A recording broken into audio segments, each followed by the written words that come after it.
যে আপনাদের গ্রামটা যে অবহেলিত এটা আমরা নিজে বাস্তব প্রমাণ, কারণ আমরা সকালে এসে দাঁড়াইছি, অনেক ত্রাণের গাড়ি আপনার আমার সামনে দিয়ে চলে যেতেছে, ফেনী যাচ্ছে, নোয়াখালী যাচ্ছে, কিন্তু আসলে যে এই যে মেইন রোডের সাথে 1 মিনিটও লাগবে না, আধা সেকেন্ড লাগবে শুধু যদি পানিতে নামে, তাহলে দেখবে যে পুরোটা এলাকা পানিতে ভর।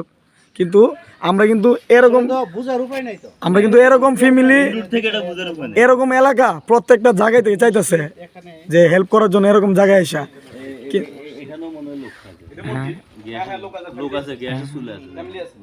কারণ এরকম জায়গা আমরা বিচারতেছি যে যাতে যেখানে পানিবন্দি মানুষ বেরোতে পারছে না, আর আসলে এই জায়গাগুলো প্রচার প্রচারণা অনেক সময় নেটের কারণে হয় না, মানুষ আসে কম, এর কারণে এই প্রচার প্রচারণা কম। তো আমি আশা করি যারা ত্রাণ নিয়ে আমাদের পরবর্তী আসার চিন্তাধারা করছেন, জায়গা এখন নির্ধারণ করেন নাই, বিবেচনা করে আপনারা এই কুমিল্লা জেলা মনোহরগঞ্জ উপজেলা নাতেরপেটুয়া ইউনিয়ন বগুই গ্রামে আপনারা মুভ করবেন, এটা হচ্ছে আমার রিকোয়েস্ট।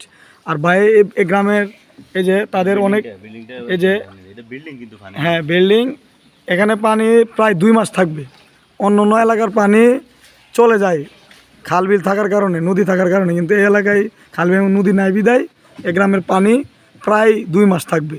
রাস্তা এটা কিন্তু আমরা যে নৌকাটা দিয়ে যাচ্ছি রাস্তা, হেঁটে যাওয়ার কোনো অবস্থা নেই, বুক পর্যন্ত পানি, কারণ তার জন্য আমরা নৌকা নিয়ে আসছি। তো ভাই হচ্ছে এর এলাকার স্বেচ্ছাসেবী সংগঠনের, এরা তাদের আমাদেরকে যথেষ্ট পরিমাণ হেল্প করতেছে, তারা কষ্ট করতেছে, ঘুম থেকে উঠে আনছি, তো নৌকা দিয়া তারা নিজে পাইতেছে। তারা কিন্তু একজন শিক্ষিত স্টুডেন্ট, তারা মেধাবী ছাত্র, কিন্তু তারা গ্রামের পাশে আজকে দাঁড়াইতেছে, এটাই তাদের আসলে মেধাবীর যোগ্যতা এবং প্রমাণ। তা আমি দোয়া করি তাদের জন্য। এরকম স্বেচ্ছাসেবী সংগঠন যে এলাকায় আছে আশা করি কষ্ট করবে না। আপনারা শুধু অবহেলিত হওয়ার কারণটা হচ্ছে প্রচার প্রচারণ নাই যে এলাকায় মানুষের ভোগান্তিতে আছে। তো ভাই আপনি এলাকার বিষয়ে কিছু বলেন। হ্যাঁ, আমাদের এলাকাটা আমাদের এই এলাকাটা হলো প্রবাসী এলাকা, কিন্তু বর্তমানে যে পরিস্থিতি, বন্যা আমাদের যে অবস্থা, রাস্তাঘাটগুলোর যে পরিস্থিতি, আমাদের সমস্ত রাস্তাগুলো হাইওয়ে পাশে যত রোড আছে সবগুলোই ডুবে গেছে, এরপরে কোমর সমান পানি আছে আমাদের এলাকাতে। কিন্তু একটু লোকেশনটা দিয়ে দিবেন।